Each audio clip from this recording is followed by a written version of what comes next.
하나님의 말씀을 봉독하겠습니다. 하박국 2장 1절에서 4절까지의 말씀입니다. 구약성경 1302면에 있습니다. 구약성경 1302면 하박국 2장 1절에서 4절까지의 말씀을 봉독하겠습니다.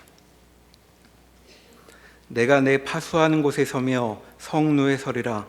그가 내게 무엇이라 말씀하실는지 기다리고 바라보며 나의 질문에 대하여 어떻게 대답하실는지 보리라 하였더니, 여호와께서 내게 대답하여 이르시되 너는 이 묵시를 기록하여 판에 명백히 새기되 달려가면서도 읽을 수 있게 하라. 이 묵시는 정한 때가 있나니 그 종말이 속히 이르겠고 결코 거짓되지 아니하리라. 비록 더딜지라도 기다리라. 지체되지 않고 반드시 응하리라. 보라, 그의 마음은 교만하며 그 속에서 정직하지 못하나 의인은 그의 믿음으로 말미암아 살리라. 아멘. 선지서에는 하나님의 말씀이 주로 들어 있습니다. 그런데 하박국서를 보면 다른 선지서들보다 훨씬 짧으면서도 선지자의 모습이 여러 군데 보이고 있죠. 오늘 읽은 본문 2장 1절에도 보면 내가 이 나라는 사람은 하박국 선지자를 가리키는데 파수하는 곳 성루에 가서 서겠다고 이제 말을 하고 있습니다. 자, 성루는 성벽 저 위에 있는 그 성곽 동태를 감시하는 곳이죠. 그러니까 먼 곳의 움직임까지 알아차려서 성을 공격할 수도 있는 적의 움직임을 미리 대비하려고 하는 이제 그런 장소입니다. 그런데 선지자가 군인도 아닌데 성루에는 왜 올라가겠다고 하는 것일까?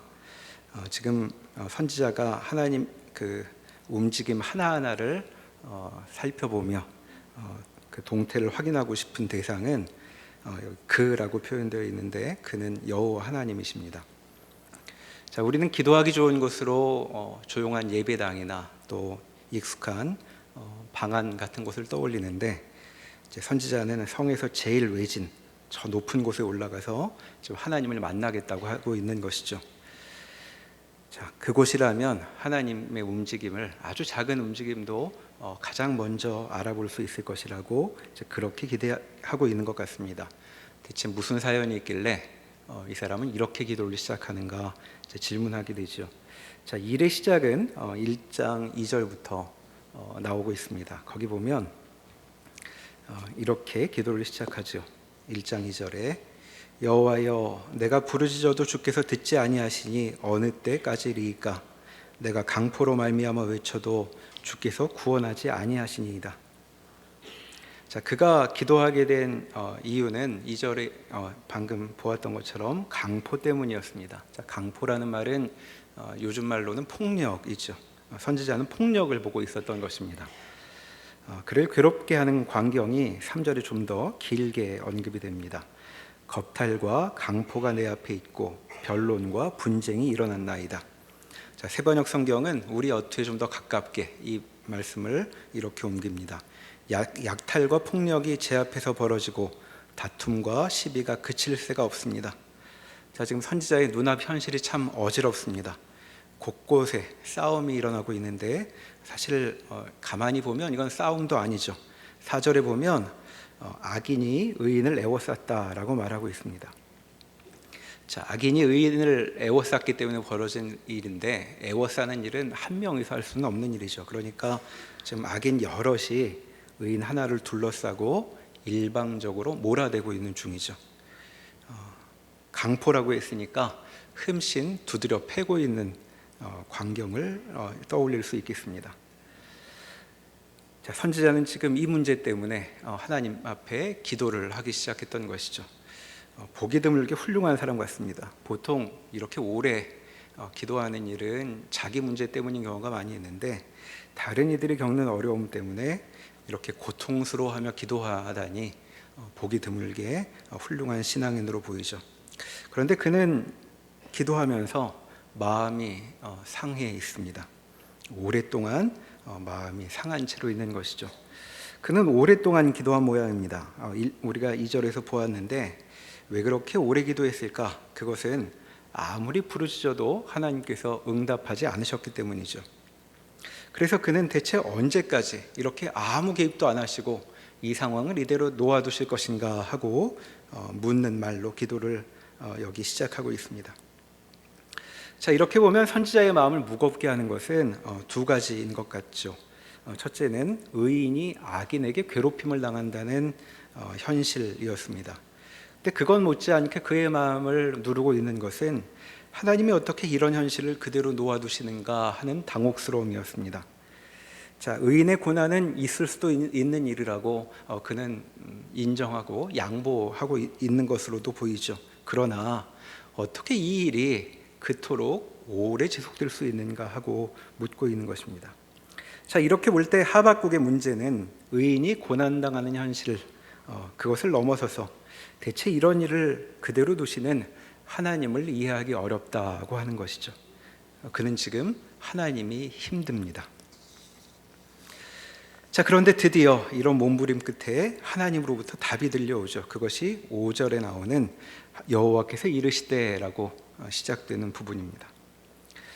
자, 아무래도 우리가 좋은 때 하박국을 찾아온 모양입니다. 너무 빨리 왔으면 응답이 없어서 속을 끓이고 있는 그런 하박국만 만났을 텐데 참 그랬으면 민망하고 힘들었겠죠. 어려움을 계속 당하는 사람 옆에 있는 일은 아주 어렵습니다. 자, 그런데 오랜 기다림 끝에 하나님이 응답하시는 바로 그 순간 우리가 지금 그 현장을 보고 있는 것이죠. 자, 우리도 다행스럽다고 느끼는데 하박국은 오랜 기도가 응답되니 얼마나 좋았을까 하는 생각이 듭니다. 긴 세월 의인은 고통만 당하고 악인은 기고만장한데, 그리고 하나님은 이 모든 일에 무심하시기만 한 걸까 하는 의혹까지 괴롭히고 있었는데 드디어 답이 들려오는 것이죠. 자, 5절에 하나님의 답은 이런 것입니다. 여호와께서 이르시되 너희는 여러 나라를 보고 또 보고 놀라고 또 놀랄지어다. 내가 생전에 너희의 생전에 내가 한 가지 일을 행할 것이라. 누가 너희에게 말할지라도 너희가 믿지 아니하리라. 자, 오랜 기다림 끝에 도달한 하나님의 응답은 시작부터가 범상치가 않죠. 자, 선지자는 그저 이 기막힌 상황에 하나님께서 개입해 달라는 기도를 하고 있었습니다. 그러니까 하나님께서 내가 그 상황 안다, 바로잡겠다라고 답하시기만 해도 충분히 만족스러웠겠죠. 그런데 지금 하나님은 대체 무슨 일이기에 사람들이 놀라고 또 놀랄 일을 행하신다고 말하는 것일까 싶습니다. 자, 그 한 가지 일은 무엇인가? 6절에 갈대아 사람을 일으키는 일이다 라고 말하고 있습니다. 자, 바벨론 사람들을 일으키겠다고 말하는 것이죠. 자, 이게 무슨 뜻인가? 이들의 면모가 6절부터 8절에 이렇게 묘사됩니다. 그들은 사납고 성급한 민족들입니다. 그들은 두렵고 무서운 행동을 할 것이죠. 자, 비유하자면 빠르기는 표범을 능가하고 사납기로는 이리를 뛰어넘는다고 말하고 있습니다. 자, 이런 자들이 와서 무엇을 할 것인가? 9절에 보니 강포를 행하러 올 것이다 라고 말하고 있죠. 자, 앞서 선지자를 힘들게 했던 것이 자기 땅에서 일어나는 강포였습니다. 자, 하나님이 이제 무언가 이 일을 시작하실 것인데 그것은 이 강포를 싹 치워버릴 진짜 강포를 준비하신다는 것이죠. 강포가 뭔지, 폭력이 뭔지 제대로 보여줄 자들이 폭력 어쩌고 하는 일들을 벌이는 악인들을 전부 쓸어버릴 것이라고, 응징할 것이라고 말씀하고 있습니다. 하나님은 일단 일을 시작하시기로 하면 이렇게 제대로 버리시는 것으로 보이죠. 자, 그런데 이어지는 선지자의 반응을 보면 오랜 기도 끝에 이렇게 하나님으로부터 속 시원한 응답을 받고서도 별로 기쁘지도 감사하지도 않아 보입니다.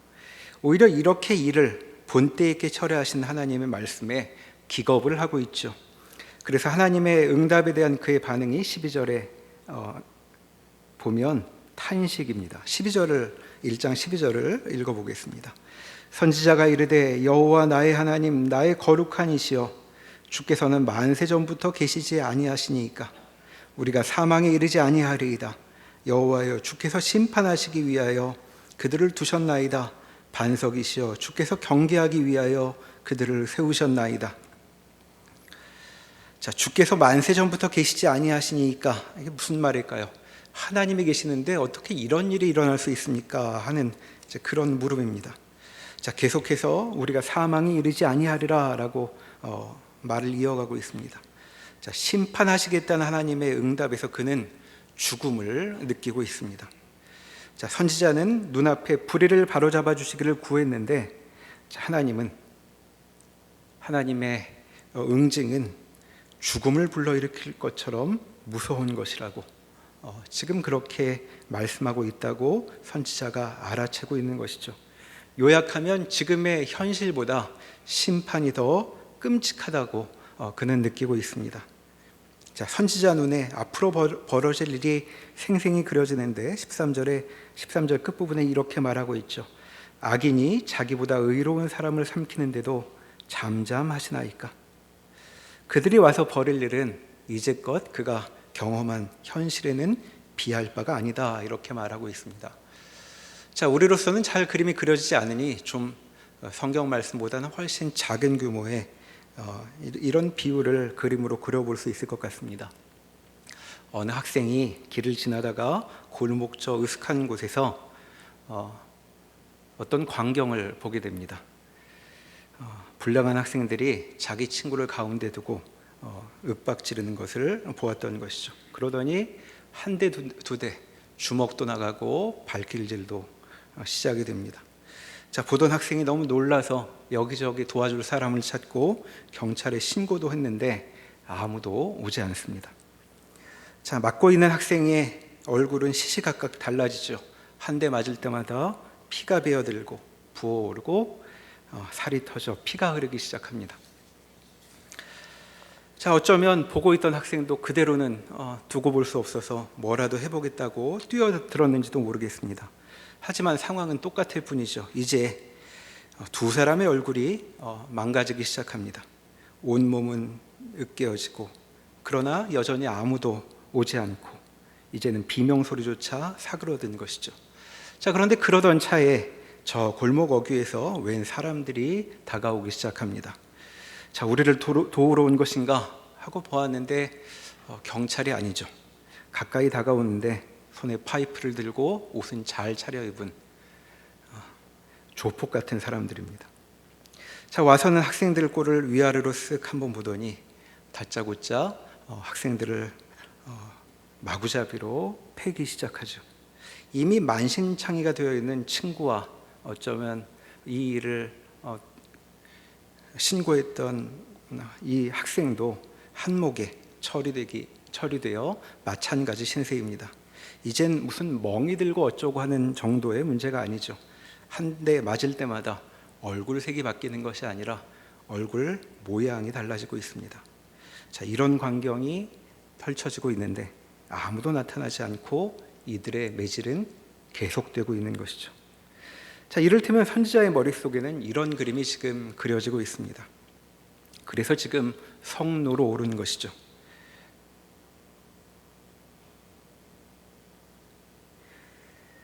자, 영화로 말한다면 이 장면이 그 다음으로 이제 넘어가야 되는데 넘어가지 않고 계속되고 있는 것입니다. 자, 그래서 13절 같은 질문이 나왔던 것이죠. 악인이 자기보다 의로운 사람을 삼키는데도 잠잠하시나이까? 저들은 아무리 보아도 하나님의 손길 같지 않습니다. 우리를 죽일 것 같습니다 라는 그런 말이 여기 담겨 있는 것이죠. 자, 오랜 기도 끝에 하나님의 응답이 임한 것인데 이제 하나님이 하실 일을 눈앞에 그려보니 숨이 막힙니다. 하나님께 바로잡아 달라고 기도한 것인데 더 나쁜 것이 몰려오고 있는 것이죠. 그래서 강포는 계속되고 있습니다. 자, 이렇게 도무지 일이 바로잡아지지 않고 나날이 사정은 더 나빠지는 것만 같을 때 우리는 세상은 원래 이런 것이니 빨리 천국에 가고 싶다 하고 이제 느끼는 그런 상황일 것입니다. 지금 선지자가 그런 상황에 놓여 있는 것이죠. 자, 이렇게 문맥을 살펴보면 선지자가 성루에 오른 사연을 대략 알게 됩니다. 자, 그러면 이렇게 성루에 올라가 하나님을 기다리고 있는 그를 찾아온 것은 무엇인가? 자, 그가 성노에 얼마나 오래 머물렀는지는 모르겠지만 하나님의 응답이 또다시 찾아옵니다. 하나님은 그의 몸부림을 또다시 받아주신 것이죠. 자, 그것이 2장 2절부터의 말씀입니다. 자, 이번에는 뭐라고 하실 것인가? 2절을 보면 우선 이 말씀부터 하시죠. 자, 내가 이제부터 할 말을 잘 기록해서 누구나 읽을 수 있게 하여라 하고 하십니다. 자, 그러니까 선지자만 혼자 알면 되는 일이 아닌 것 같죠. 자, 3절에는 이제부터의 말씀은 정한 때에 반드시 이루어질 것이다 라고 말씀하십니다. 자, 아직도 내용은 나오지 않았습니다. 대체 무슨 일이길래 모두가 보도록 기록까지 되어야 하는 것인가? 자, 4절에 비로소 하나님의 말씀이 나오는데 이것이 주께서 하시는 응답의 핵심 내용입니다. 자, 4절을 보면 보라, 그의 마음은 교만하며 그 속에서 정직하지 못하나 의인은 그의 믿음으로 말미암아 살리라 라고 되어 있습니다. 자, 가만히 보면 이 구절에는 두 부류의 사람이 대조되고 있습니다. 자, 먼저 교만하여 정직하지 못한 사람이 나오고 이어서 의인이 나오죠. 자, 앞서 나온 이 사람은 의인은 아닌 것 같습니다. 자, 정직하지 못하다는 말은 옳지 못하다는 말이니까 곧 불의한 사람, 악인을 가리킨다고 정리해 볼 수 있습니다. 자, 그러니까 지금 하나님은 이 짧은 구절에서 악인과 의인에 대해 말씀하고 계신 것이죠. 그리고 각각의 면모가 묘사됩니다. 악인은 교만한 자이고 의인은 믿음으로 사는 자입니다. 자, 여기까지 보면 이제 질문이 한 가지 떠오르죠. 하나님은 대체 이 말씀을 왜 선지자에게 하고 계시는가 하는 것입니다. 자, 선지자의 질문은 우리가 앞서 보았던 것처럼 더한 악인이 하나님의 백성을 집어삼키는데 잠잠하실 겁니까? 라는 것이었죠. 자, 어떻게 일이 이렇게 될 수 있느냐고 묻고 있었는데 하나님의 답은 이상스럽게도 선지자가 지금 당혹스러워하고 경악하는 그 상황에 대해서는 언급하지 않으십니다. 그는 그저 악인과 의인에 대한 이야기를 먼저 꺼내고 계신 것이죠.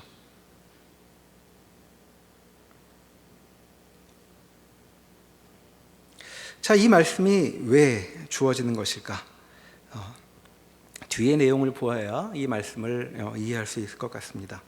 자, 2장 5절 이하에 보면 하나님은 선지자가 기다리던 악인에 대한 이야기를 이어가십니다. 그리고 3장으로 넘어가면 3장 3절부터는 그 악인들을 어떻게 하나님께서 응징하실지, 심판하실 것인지 하나님의 행동이 묘사되고 있죠. 근데 2장 3장에 나와 있는 내용을 쭉 읽어보면 우리는 그 답을 아주 간단히 요약할 수 있습니다. 자, 선지자가 대체 더 나쁜 놈인 갈대아 사람을 하나님은 어떻게 하실 것입니까? 라고 묻고 있는데 하나님의 답은 어떤 악도 승리하지 않게 하나님이 다 정리하실 것이다 라는 답입니다. 자, 하박국 주변의 의인에게 폭력을 가하던 악인들은 폭력이 뭔지를 아는 더한 악인들에게 제대로 당할 것입니다. 자, 그럼 그 더한 악인들은 어떻게 될 것인가? 하나님이 끝장내실 것이죠. 자, 그럼 여기서 질문을 해볼 수 있습니다. 지금 하박국이 듣고 있는 답은 무엇인가? 선지자가 과연 하나님의 답변을 몰랐을까 싶죠. 자, 우리는 선지자처럼 훌륭하게 기도하는 사람은 아니지만 우리도 하나님의 답 읽지 않아도 다 알 것 같습니다. 하나님이 다 바로잡으실 것이다. 성경 여기저기에 어디에나 쓰여있는 말씀입니다. 자, 일찍이 모세가 오경에서 다 알려준 것이니 선지자도 다 알 텐데 왜 선지자는 굳이 성노예까지 올라가 하나님께 이 말씀을, 같은 말씀을 다시 듣는 것인가 하는 생각이 들지요. 어쩌면 선지자는 다 알고 있다고 생각하지만 그는 아무것도 모르는 것인지도 모르겠습니다. 자, 의욕에 사로잡혀 있던 선지자인데 이제 하나님의 말씀을 듣고는 전혀 다른 면모를 보여주고 있습니다. 자, 하나님의 말씀에 대한 선지자의 반응이 3장에 보존되어 있죠. 자, 3장을 보면 그가 어떻게 하나님의 말씀에 반응하는 것인지 나옵니다. 3장 2절에 이렇게 말하죠. 여호와여, 내가 주께 대한 소문을 듣고 놀랐나이다. 여호와여 주는 주의 일을 이 수년 내에 부응하게 하옵소서. 이 수년 내에 나타내시옵소서. 진노 중에라도 긍휼을 잊지 마옵소서. 자, 무슨 얘기를 들었는데 지금 이렇게 반응하는가? 자, 2장에 나와 있는 내용은 악인들의 모든 계획이, 그들의 궁리가 모두 헛되이 끝난다는 것입니다. 자, 이를테면 2장 8절 같은데 이렇게 하나님께서 그들의 운명을 말씀하시죠. 2장 8절에 보면 내가, 악인입니다. 갈대아 사람을 가리킬 텐데, 내가 여러 나라를 노략하였으므로 그 모든 민족의 남은 자가 너를 노략하리니. 자, 익숙한 표현으로 바꾸면 심은 대로 거둘 것이라는 말입니다. 자, 우리가 다 알고 있는 내용 같은데 3장 2절처럼 지금 선지자는 반응하고 있는 것이죠. 자, 선지자는 1장에서 하나님의 답변을 듣고서 갈대아 사람들이 어떤 일을 자기 민족에게 행할지 생생히 그려내 경악한 바 있습니다. 그런데 여기서도 그는 하나님의 말씀을 듣고서 그 의미를 생생하게 느끼고 있는 것 같죠. 3장 2절은 표현을 바꿔보면 이런 말입니다. 정말 그 악인들이, 그 더한 악인들이 종말을 맞이하겠습니다. 저는 하나님이 주님의 백성을 버리신다고 걱정했는데 하나님은 정말로 모든 것을 바로잡으실 것이군요 라는 그런 고백이 담겨 있는 것이죠. 그래서 그는 정말 그 말씀대로 하나님께서 행하시라고 말합니다. 주는 주의 일을 이 수년 내에 부응하게 하옵소서라고 말하고 있는데, 이것은 주께서 말씀하신 바를 이 시대에 이루어 주십시오라는 그런 간구입니다. 자, 그런데 이런 말을 하면서도 자기가 지금 얼마나 무시무시한 일에 대한 언급을 하고 있는 것인지 스스로 느끼고 있는 것 같죠. 자, 덧붙여 이렇게 말했습니다. 진노 중에라도 긍휼을 잊지 마옵소서. 자, 이게 무슨 말일까요? 여기 말하는 긍휼이 무엇인가? 먼저 시점을 좀 확인해 보아야겠습니다. 지금 선지자의 현실은 이스라엘 민족들 사이에 의인이 고난당하고 있는 중이었죠. 그런데 지금 2장에서 하나님께서 그려내시는 하나님의 답은 언제를 말하고 있는 것인가? 그것은 이스라엘의 악인들을 응징했던 더한 악인이 응징당하는 때입니다. 자, 그러니까 선지자의 지금 현실로부터 두 단계 격차가 있는 것이죠. 자, 먼저 의인이 고난당하는 현실이 있었고, 그 다음에 그들을 괴롭혔던 악인이 응징당하는 일이 있습니다. 그리고 그 다음에 그 더한 악인이 응징당하는 일이 기록되어 있었던 것이죠. 자, 그렇게 보면 지금 진노 중에라도 긍휼을 잊지 마옵소서라고 말하는 이 대목은 세 번째 단계, 더한 악인인 갈대아 사람들이 하나님으로부터 벌을 받고 있는 그런 상황 가운데 나온 말입니다.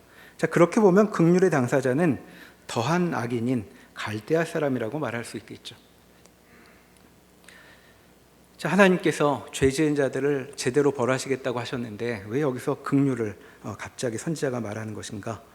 자, 선지자가 이랬다 저랬다 하는 것 같지만 그는 지금 하나님의 응답에 압도된 것이라고 말할 수 있습니다. 자, 앞서 비유로 들었던 장면을 다시 떠올려 보면 불량 학생들을 때리던 조폭들이 이번에 얻어 맞기 시작하는 것이죠. 자, 그들이 때릴 때도 눈 뜨고 볼 수 없는 상황이었는데 이번에 제대로 이들이 응징을 당할 때 그 일은 얼마나 무시무시한 것일까? 선지자들은 그 상황을 그려내며 저것들 참 꼴 좋다고 말할 수 없을 그런 광경을 보고 있습니다. 하나님이 벌하시는 것은 맞는 일이겠지만 저러다가 저 사람들 다 죽게 생겼구나 하는 그런 공포를 느끼는 것이죠. 자, 그 같은 심정이 여기에 담겨 있습니다. 하나님의 심판에 담긴 그 무서움을 보고 있죠. 자, 그렇게 지금 선지자는 하나님의 일하심을 들으며 그저 기뻐할 수만은 없는 자신의 이해의 폭을 넘어가는 하나님의 일에 대한 이야기를 듣고 있는 것입니다. 그런데 선지자의 이런 심정은 그의 당혹스러움과 두려움은 여기에만 담겨 있는 것이 아니죠. 자, 3장 3절부터 이 더한 악인들이 당할 그 운명에 대한 설명이 좀 다른 각도에서 펼쳐집니다. 자, 하나님이 오셔서 그들에게 벌이실 일이 묘사되고 있는 것이죠.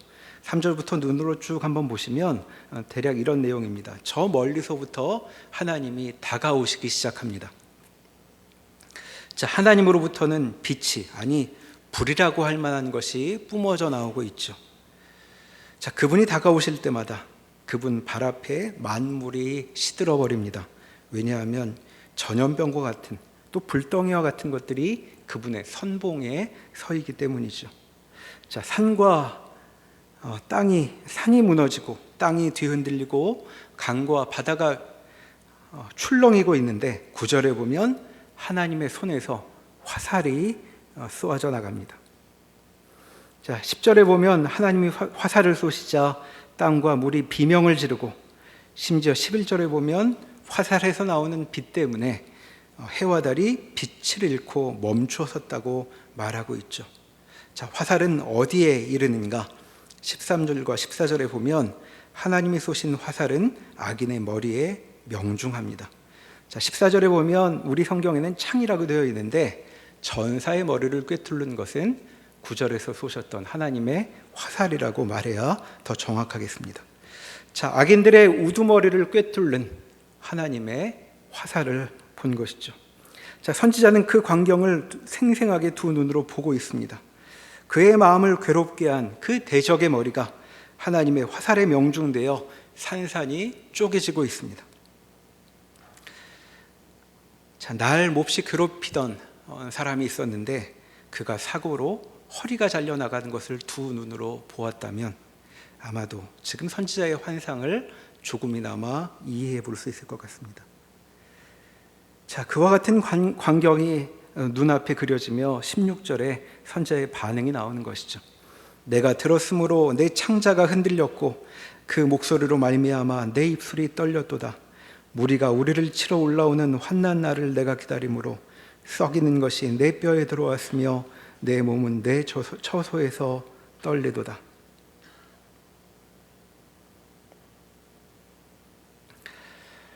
정한 때 하나님의 일이 시행되면 선지자의 마음이 시원해지는 것이 아니었습니다. 그는 오히려 경악하고 있죠. 자, 그는 이렇게 하나님께서 하시는 일에 압도되고 맙니다. 악인은 그렇게 끝장날 것입니다.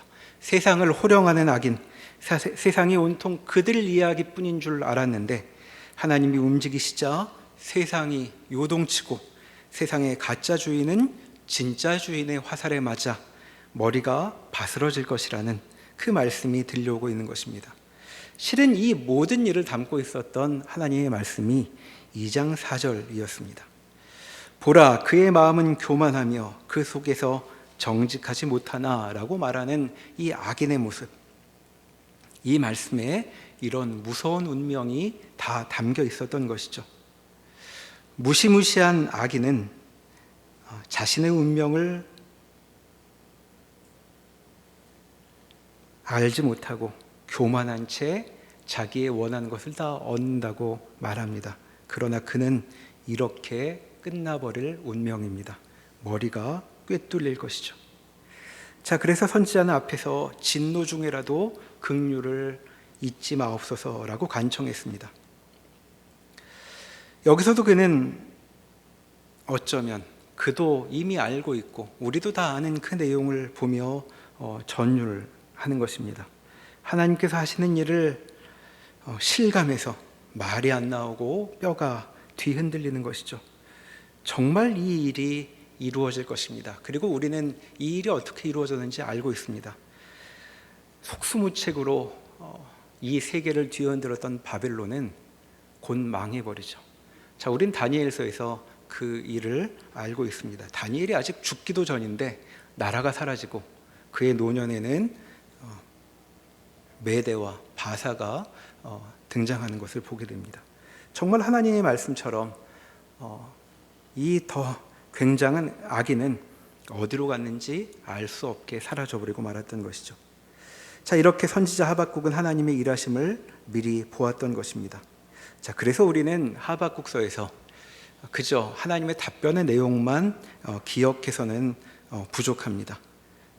자, 그러니까 악인은 이렇게 망할 것이니까 의인은 믿음으로 산다라는 의무, 그 의무만을 말하고 있는 것이 아니죠. 자, 하박국은 지금 하나님의 말씀의 무게를 제대로 깨달아 그 말씀을 받아들이고 있는 중입니다. 자, 선지자의 물음에 대한 하나님의 답이 다 나왔는데도 하박국서는 아직 끝나지 않았죠. 그것은 지금 이 일은 하나님의 일만이 아니기 때문입니다. 자, 하나님의 일하심을 앞에 두고 선지자는 우리도 잘 아는 노래를 부르죠. 3장 17절과 18절을 읽어보겠습니다. 비록 무화과 나무가 무성하지 못하며 포도나무에 열매가 없으며 감람나무에 수출이 없으며 밭에 먹을 것이 없으며 우리의 양이 없으며 외양간에 소가 없을지라도 나는 여호와로 말미암아 즐거워하며 나의 구원의 하나님으로 말미암아 기뻐하리로다.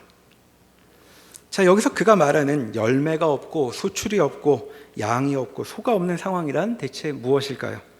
자, 맥락을 염두에 둔다면 이것은 악인이 의인을 짓밟고 있는 현실입니다. 그리고 더 나아가 악인이 더한 악인에게 응징당하는 현실이기도 하죠. 그리고 끝내는 무섭게도 그 더한 악인이 결국 무너지는 현실까지를 다 담고 있습니다.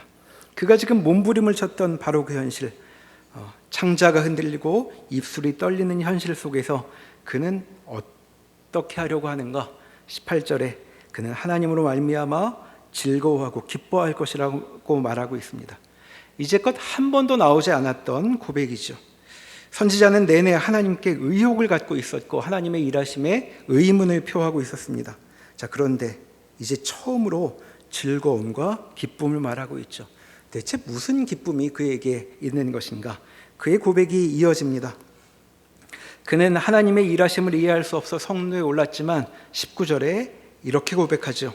주 여호와는 나의 힘이시라. 자, 이게 무슨 뜻일까요? 자, 그는 지금 자신이 이해할 수 없는 현실 속에서 하나님의 사람으로 살기로 다짐했다고 고백하는 것입니다. 자, 악인은 교만하였으나 자신은 그렇게 교만하지 않겠다고 말하고 있는 것이죠. 자, 눈앞의 현실이 아니라 하나님의 침묵이 아니라 하나님의 정한 때 하나님의 약속을 의지해 살겠다고 다짐하고 있는 것입니다. 하박국은 기나긴 기도를 통해 바로 이 지점에 이르렀던 것이죠. 하나님의 정한 때를 인정하고 그분의 방식대로 살아가는 일, 그것이 이 사람이 도달한 자리입니다. 하나님이 힘이시라면 무슨 일이 일어나는가? 19절에 이렇게 말합니다. 나의 발을 사슴과 같게 하사 나를 나의 높은 곳으로 다니게 하시리로다. 자, 사슴은 높은 산 가파른 비탈도 가벼운 걸음으로 오르내립니다. 그뿐 아니라 그렇게 낭떠러지 가까운 곳에서 질주하기도 하죠. 자, 하나님의 일하심을 받아들이며 사는 사람에게 열린 삶이 무엇인가? 바로 이와 같은 사슴과 같은 삶이라고 말하고 있습니다. 바로 이것이 우리도 잘 알고 있는 2장 4절 의인은 그의 믿음으로 말미암아 살리라 라는 말씀을 여기 눈에 보이게 형상화한 것이죠. 자, 우리는 의인으로 살면 인생을 잃어버릴 것만 같습니다. 하나님의 뜻을 따른다고 괜한 용기를 냈다가 곤경에 빠진 이들을 보며 우리는 오히려 배운다고 말하죠. 함부로 저렇게 살면 큰일 나겠구나. 저들은 하나님의 뜻을 따라 산다고 했지만 평생 하나님은 계신 것일까? 하나님은 우리의 고통을 보고 계신 것일까 하고 탄식하지 않던가?